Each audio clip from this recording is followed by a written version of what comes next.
I picked up Cyberpunk back in 2023, right around the time when the Phantom Liberty expansion came out, and by this time it had received tons of updates to the point that even major reviewers were going back and rescoring the game. It was all hype, it had basically gotten universal praise, and you know what, I was excited to dive in. So I did. And I played it for a few hours and then I said, I'm just not enjoying this, I don't think it's for me. I could appreciate the cyberpunk setting and the impressive world building.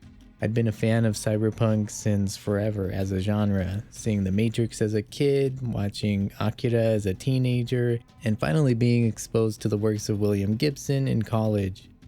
But the gameplay itself just wasn't doing anything for me. It seemed slow, small, linear.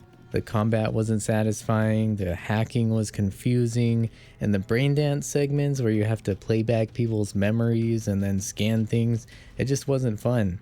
I figured the problem was just me. Spoiler alert, it was. But the more people I talked to, the more I realized I wasn't alone. I had heard from a lot of other people who just couldn't get into the game either, or at least didn't like it enough to finish it. So maybe it's just not for everyone, no big deal. Plenty of other games to play.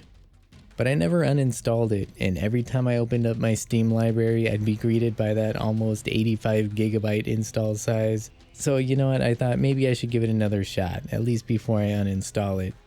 And after a year plus, I'm really glad I did. Because the craziest thing happened just minutes after booting up my old save file.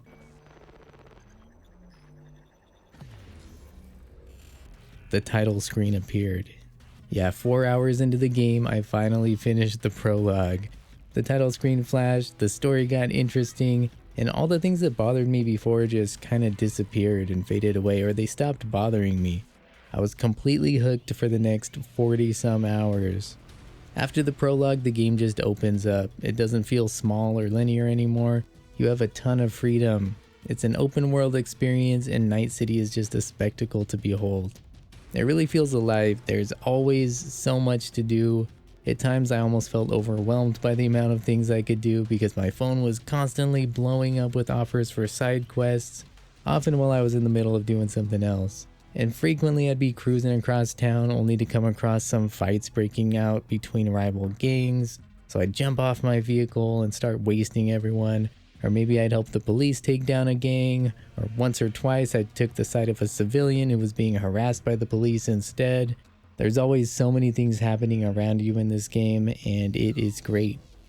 Besides all the random encounters though, there are just so many different quests to take part of, and the nice thing is you can generally pursue them at your leisure in any order you want to do them in. There are the main story quests and main character quests, then there are cyber psycho quests where you have to basically hunt down these mini bosses and fight them. Then there are the combat racing quests and underground boxing quests, just to name a few. I didn't 100% the game, but I did my share of the side quests, along with all the main ones, including Phantom Liberty and all the main character quests as well. And all in all, I felt pretty satisfied after about 45 hours of playtime. Honestly, I could have kept going though, but I need to move on. Before we move on with this video, let me just pause and address two groups of people. First, if you've played this game before and maybe you didn't love it, like me, I encourage you to give it another go because you might fall in love with it this time around just like I did. Sometimes I think we're just not in the right state of mind to enjoy something, so also because like I talked about, the first few hours of the game really are just kind of holding your hand and setting up the story, and it's not that representative of how the rest of your gameplay experience is going to be, so maybe give it a chance, get a little bit further. If you haven't played the game before, then I especially encourage you to keep watching because I'm going to continue into more of the typical review points, spoiler free. So if you haven't played the game before, just know it's an open world RPG combined with a first person shooter. You play as V, a male or female character that you can create and customize to your liking. You get to choose your character's background story, which mainly just leads to some unique dialogue choices throughout the game. Not really a big deal. Then you choose some starter stats and you're off to Night City, a giant, beautiful, dystopian, futuristic city in California. As V, you play as a merc, taking on some sketchy odd jobs for cash. One fateful day, things go south and you end up with an experimental biochip stuck in your head. This chip contains the psyche of the legendary rock star slash terrorist Johnny Silverhand, played by the one and only Keanu Reeves. Not only is Johnny a huge pain in your backside, but the chip in your head is also actively killing you. Your new mission is survival. Find a way to get Johnny out of your head before you're both gone forever. Sounds pretty straightforward, but you know, it's not. You've got a long road ahead of you with plenty of pit stops along the way. You'll make friends, perhaps even a romantic partner. You'll make even more enemies. You'll do favors for people, which will lead you down more rabbit holes. And eventually, just maybe, you'll find the answers you're looking for before it's too late. That's just the basic plot. There's no actual time limit for the game, so take your time and enjoy it. There's also a bunch of different endings, which I will not discuss. Anyway, the game plays like a mix between GTA and Fallout. You have a huge city to explore, you can steal cars, cruise around, wreak havoc, and run the streets. But there's also really deep RPG elements with huge skill trees, stat modifiers, dialogue choices that actually matter, and solid first-person combat mechanics. Why'd I mention Fallout in particular? Well, you have these quick hack abilities that sort of slow down time when you're using them, which kind of reminds me of the VATS system in Fallout. You can use these quick hacks inside or outside of combat, and they have some pretty cool effects. You can basically set people on fire, temporarily blind them, make their gear short circuit, cause things to explode, remotely control vehicles, cameras, robots, etc. There's a lot you can do, especially as you level up your character. And all of these skills mean that you have a ton of freedom in how you approach each given situation.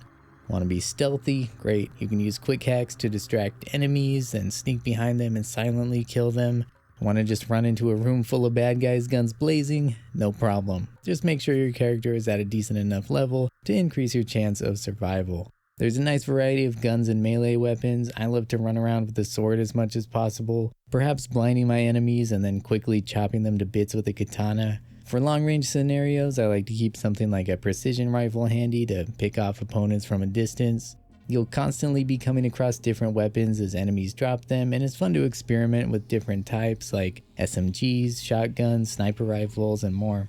It's not all just running around killing people though. There's a ton of variety in the missions, and I won't spoil too much, but like I said earlier, there's so much to do in the game, and it's a total blast 99% of the time.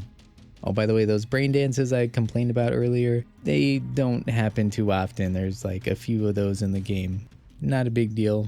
The game is gorgeous and it's been optimized well over time to run even on older systems.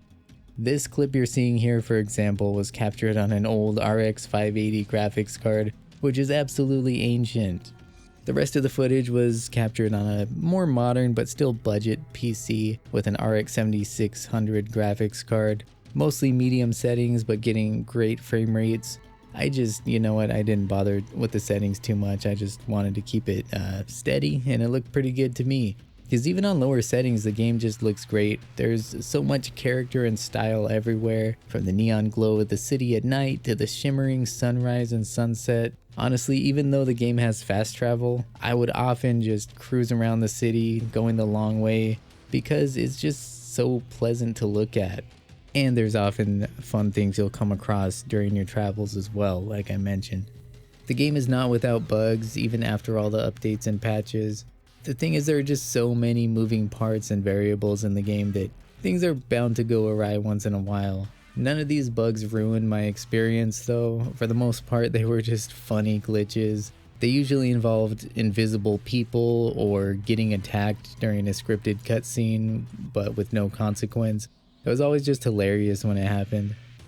Sound design is brilliant as well. The performances are all top notch, and I'm not just talking about Keanu Reeves or Idris Elba. All the main characters have such great voice talent behind them, and they are 100% convincing. You'll really grow to love and feel for these characters, thanks in large part to the incredible voice acting that really makes them feel real and relatable. And the writing, of course.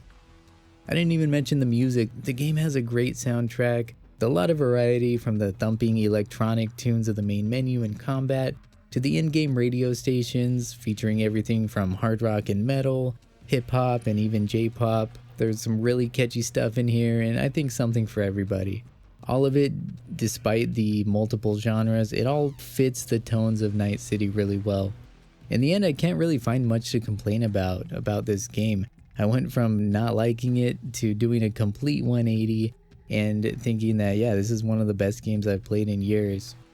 If you're wondering whether or not to buy the Phantom Liberty expansion, I'd say it's well worth the money. It provides a pretty lengthy story with a slew of new quests. It opens up a large new area of Night City called Dogtown. It offers new skills and introduces a bunch of new characters like Solomon Reed, played by Idris Elba.